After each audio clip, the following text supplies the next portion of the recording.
आपल्या देशामध्ये अहिंदी भाषिक पट्ट्यातील राज्य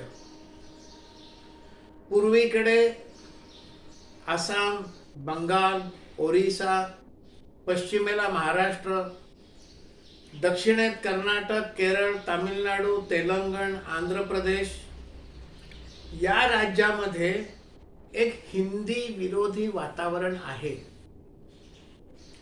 आमच्यावर हिंदी लादली गेली अशी मोठ्या प्रमाणावर भावना आहे. या भावनेचा राजकीय फायदा घेतला जातो तो वेगळा, पण मुळामध्ये ही भावना का निर्माण झाली याचा थोडा विचार करायला हवा. आपल्या देशाची राष्ट्रभाषा कुठली असावी अशी जेव्हा घटना समितीत चर्चा झाली तेव्हा डॉक्टर बाबासाहेब आंबेडकरांनी संस्कृत ही राष्ट्रभाषा असावी असं मत मांडलं. डॉक्टर बाबासाहेब आंबेडकरांच्या या म्हणण्याला दक्षिणेतल्या अनेक घटना समितीतील सदस्यांनी पाठिंबा दिला, पण जवाहरलाल नेहरूंना संस्कृत मान्य नव्हती. त्यांना संस्कृत ही प्रतिगामी वाटायची. त्यांना हिंदी आणि उर्दू यांच्याविषयी अधिक प्रेम होतं आणि म्हणून त्यामुळे त्यांनी हिंदीचा आग्रह धरला राष्ट्रभाषा म्हणून.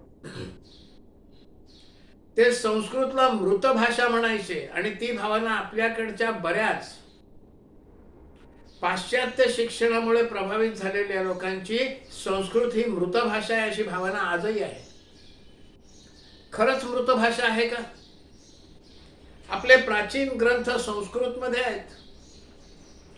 ते वाचून त्यातला अर्थ ज्यांना संस्कृत येतं त्यांना समजतं. ती मृत भाषा नाही. संस्कृतमध्ये आजही रचना होतात.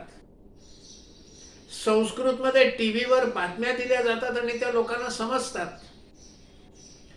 खरं तर जगातली एक कुठली मृत भाषा असेल तर ती हिब्रू यहुदी लोकांची ही खऱ्या अर्थाने मृत भाषा होती. बाकी ग्रीक, रोमन त्याचा संस्कृती देखील संपल्या, त्यामुळे त्याचा उल्लेख नाही केला.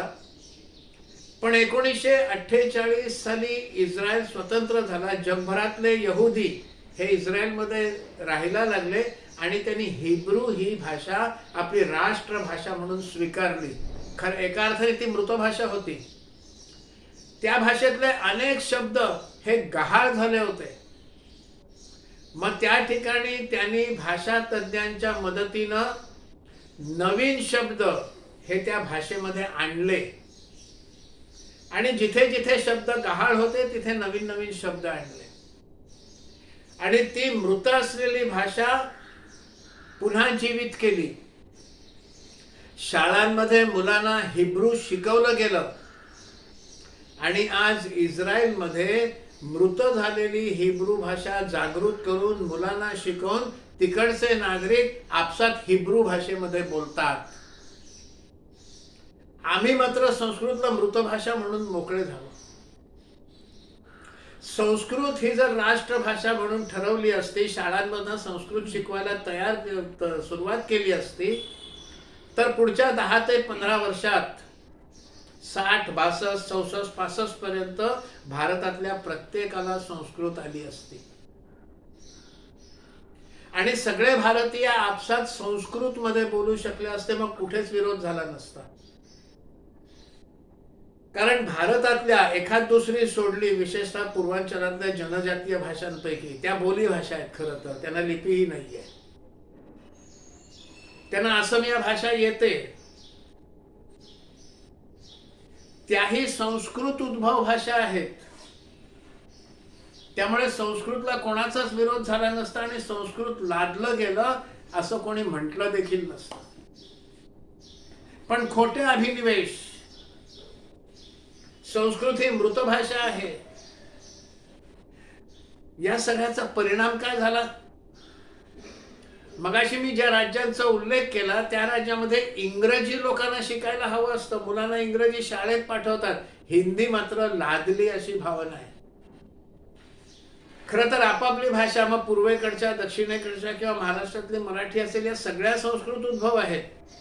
हिंदी देखील संस्कृत उद्भव आहे. पण हिंदी लादली अशी भावना ही सगळीकडे व्याप्त आहे. त्याची आणखीन अनेक कारणं आहेत, राजकीय कारणं आहेत.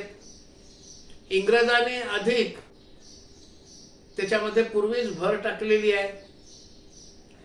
आधीच त्यांनी आर्य आणि द्रविड ही आर्य आल्याची थिअरी सुद्धा आता मागे पडलेली आहे, खोटी सिद्ध झालेली आहे. पण आर्य आणि द्रविड असं विभाजन केलं. मग आमच्या द्रविडी भाषा आहेत, खरं त्याही संस्कृत उद्भव भाषाच आहेत, पण द्रविडी भाषा म्हणून वेगळं काही नाही आहे. आपल्याला त्या येत नाहीत म्हणून समजत नाही, एवढंच आहे. मग तसंच बंगाली, असमिया, ओरिया विषय देखील या द्रविडी नाही आहेत, पण हिंदी भाषिक पट्ट्यातल्या नाही आहेत त्या. पण त्यामुळे हिंदी लादली असं वाटतं. इंग्रजी शिकता येते. मी बराच काळ आसाममध्ये राहिलेलो आहे. तिकडचे अनेक लोक मला माहिती आहेत की हिंदी ही आमची नाही, इंग्रजी शिकायला तयार आहेत. दक्षिणेमध्ये हिंदी आमची नाही, इंग्रजी शिकायला तयार आहेत. आपल्या महाराष्ट्रामध्ये सुद्धा इंग्रजी मीडियममध्ये, इंग्रजी माध्यमांमध्ये मुलांना शाळेत पाठवायचं, इंग्रजी आली पाहिजे हा आग्रह. हिंदी मात्र लादली अशी भावना.